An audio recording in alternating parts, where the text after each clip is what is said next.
नमस्कार। भारत दुनिया के YouTube चैनल में आपका बहुत बहुत स्वागत है। बिहार में राजनीतिक सरगर्मियां लगातार तेज हो रही हैं। बिहार एनडीए में पिछले कुछ महीनों से मतभेद चल रहे हैं। मतभेद असल में एनडीए की सबसे बड़ी पार्टी भाजपा और गठबंधन की एक छोटी पार्टी विकासशील इंसान पार्टी के बीच है। विकासशील इंसान पार्टी को वीआईपी पार्टी के नाम से जाना जाता है। इस पार्टी के नेता हैं मुकेश सहनी, और सहनी को कहा जाता है सन ऑफ मल्लाह। इस पूरे विवाद के शुरू होने से पहले विकासशील इंसान पार्टी के 3 विधायक थे, जबकि पार्टी के एक विधायक की मौत हो जाने की वजह से बोचहां विधानसभा सीट खाली हो गई थी। वहीं दूसरी ओर भाजपा के 74 विधायक थे। एनडीए गठबंधन की सबसे बड़ी पार्टी भाजपा है, लेकिन गठबंधन की दूसरी सबसे बड़ी पार्टी जदयू के नेता नीतीश कुमार बिहार के मुख्यमंत्री हैं। इस गठबंधन में पूर्व मुख्यमंत्री जीतन राम मांझी की हिंदुस्तानी आवाम मोर्चा भी शामिल है। जदयू के 45 और हिंदुस्तानी आवाम मोर्चा के 4 विधायक हैं। विवाद क्या है, इसको समझने से पहले हम विकासशील इंसान पार्टी का इतिहास जान लेते हैं। बॉलीवुड में सेट डिजाइनर का काम कर चुके मुकेश सहनी ने 2010 में सामाजिक और राजनीतिक चर्चा का हिस्सा बनना शुरू किया। उन्होंने सहनी समाज कल्याण संस्था बनाई।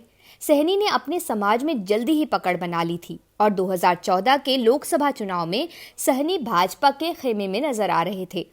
सहनी की अहमियत तो तब प्रधानमंत्री नरेंद्र मोदी और भाजपा दोनों ने उन्हें समझा।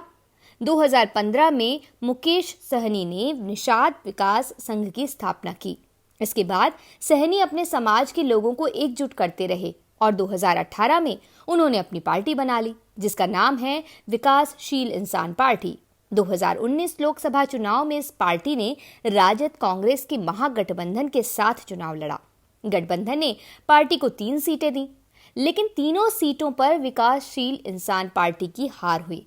2020 के बिहार विधानसभा चुनाव से पहले वीआईपी पार्टी ने राजद और कांग्रेस से लंबी बातचीत की, लेकिन राजद से नाराज होकर सहनी ने महागठबंधन छोड़ दिया और एनडीए गठबंधन के साथ जाने का फैसला किया। एनडीए और महागठबंधन के बीच हुए कांटे के चुनाव में एनडीए की सीटें 125 थी, जबकि महागठबंधन की 110। विधानसभा में बहुमत के लिए 122 सीटें चाहिए होती हैं। एनडीए में जदयू और भाजपा की 117 सीटें ही थीं। ऐसे में इसके छोटे सहयोगी दल जैसे हिंदुस्तानी अवाम मोर्चा की 4 और विकासशील इंसान पार्टी की 4 सीटें अहम हो गई थीं। एनडीए की ओर से इस बात का ध्यान रखा गया कि ये छोटे सहयोगी कहीं राजद कांग्रेस के महागठबंधन के साथ न चले जाएं। महागठबंधन के पास 110 सीटें थी और उसने मुकेश सहनी को अपने पाले में लाने की कोशिश भी की। ऐसा होने पर राजद के साथ हिंदुस्तानी आवाम मोर्चा के आने की भी संभावना थी और ओवैसी की पार्टी एआईएमआईएम की 5 सीटें तब बड़ा रोल अदा कर सकती थीं। हालांकि सहनी ने एनडीए के साथ बने रहने का फैसला किया। तो आइए अब जानते हैं कि क्या है ताजा विवाद। विवाद असल में बिहार से नहीं बल्कि उत्तर प्रदेश से शुरू हुआ। उत्तर प्रदेश में हाल ही में संपन्न हुए विधानसभा चुनाव में भाजपा और सपा के बीच सीधा मुकाबला माना जा रहा था। ऐसे में जब विकासशील इंसान पार्टी ने उत्तर प्रदेश की 57 सीटों पर चुनाव लड़ने का फैसला किया तो भाजपा को ये बात पसंद नहीं आई। भाजपा नेताओं ने इसे वीआईपी पार्टी की धोखेबाजी कही। इस पर वीआईपी नेताओं ने कहा कि उत्तर प्रदेश में चुनाव तो जदयू भी लड़ रही, उसे भाजपा कुछ क्यों नहीं कह रही है। वीआईपी नेताओं का कहना था कि उनकी पार्टी छोटी है तो उन्हें दबाया जा रहा है। उत्तर प्रदेश में चुनाव खत्म हो गए और बात फिर बिहार आ गई।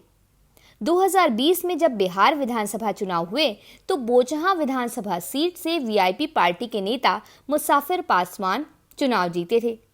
पिछले साल नवंबर में मुसाफिर पासवान की मौत हो जाने से बोचहां विधानसभा सीट रिक्त हो गई। इस सीट पर अब उपचुनाव हो रहा है। उपचुनाव की जब चर्चा और प्रत्याशियों के नाम की बात चली तो विकासशील इंसान पार्टी ने अपनी दावेदारी पेश की। भाजपा ने लेकिन इस सीट से अपना प्रत्याशी खड़ा कर दिया। इस पर वीआईपी ने नाराजगी जताई और कहा कि बोचहां सीट हमने जीती थी तो उपचुनाव में भी हमारा ही प्रत्याशी एनडीए की तरफ से आना चाहिए। भाजपा ने इस बात पर उत्तर प्रदेश के घटनाक्रम की याद दिलाई। इस पूरे मामले में एनडीए की एक और बड़ी पार्टी जदयू ने वीआईपी पार्टी का पक्ष लिया और कहा कि चूंकि पिछली बार सीट वो जीते थे तो उन्हीं को मिलनी चाहिए। बोचहां का चुनाव एनडीए की दो पार्टियों ने प्रतिष्ठा की लड़ाई बनाया हुआ था। वहीं राजद ने वीआईपी छोड़कर आए मुसाफिर पासवान के बेटे अमर पासवान को टिकट दे दिया। राजद के मजबूत दांव के बीच वीआईपी और भाजपा आपसी लड़ाई में ही उलझे हुए थे। वीआईपी ने पूर्व विधायक रमई राम की बेटी गीता कुमारी को टिकट दिया तो भाजपा ने बेबी कुमारी को मैदान में उतार दिया। बोचहां में एक तरफ चुनाव प्रचार तेज था, वहीं दूसरी ओर प्रधानमंत्री नरेंद्र मोदी ने बिहार भाजपा सांसदों से चाय पर चर्चा की। इस चर्चा के कुछ ही घंटों बाद खबर आई कि विकासशील इंसान पार्टी के सभी तीनों विधायक भाजपा में शामिल हो गए हैं। इसके साथ ही विकासशील इंसान पार्टी की अब विधानसभा में सीटों की संख्या 0 हो गई, जबकि बिहार विधान परिषद में पार्टी का बस एक ही सदस्य है और वो है खुद मुकेश सहनी का भी कार्यकाल अब कुछ ही दिन का बचा है। तो अगर बोचहां सीट विकासशील इंसान पार्टी नहीं जीतती है तो वो दोनों सदनों में 0 पर पहुंच जाएगी। बिहार भाजपा के नेता इस पूरे घटनाक्रम से खासे खुश हैं। विकासशील इंसान पार्टी के तीनों विधायकों के भाजपा में आने से बिहार में भाजपा के विधायकों की संख्या बढ़कर 77 हो गई है। इसके साथ ही भाजपा राज्य की सबसे बड़ी पार्टी बन गई है। आपको बता दें कि अब तक बिहार की सबसे बड़ी पार्टी लालू यादव की राष्ट्रीय जनता दल थी, जिसके 75 विधायक हैं। आज की स्थिति ये है कि 243 सीटों वाली विधानसभा में एनडीए के 127 विधायक हैं, जिनमें भाजपा के 77, जदयू के 45, हिंदुस्तानी आवाम मोर्चा के 4 और एक निर्दलीय विधायक हैं। मुख्य विपक्षी गठबंधन, जिसे आम भाषा में महागठबंधन कहा जाता है, उसके कुल 91 विधायक हैं।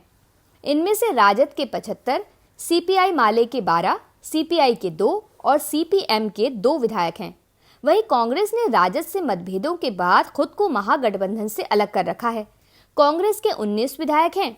बिहार में एआईएमआईएम के 5 विधायक हैं। बोचहां विधानसभा सीट का उपचुनाव यूं तो सरकार बनाने या गिराने जैसा कोई असर नहीं रखता, लेकिन इस उपचुनाव के नतीजे बिहार की राजनीति का भविष्य जरूर बदल सकते हैं। राजनीति से जुड़ी बड़ी खबरों के लिए जुड़े रहिए हमारे चैनल के साथ। नमस्कार।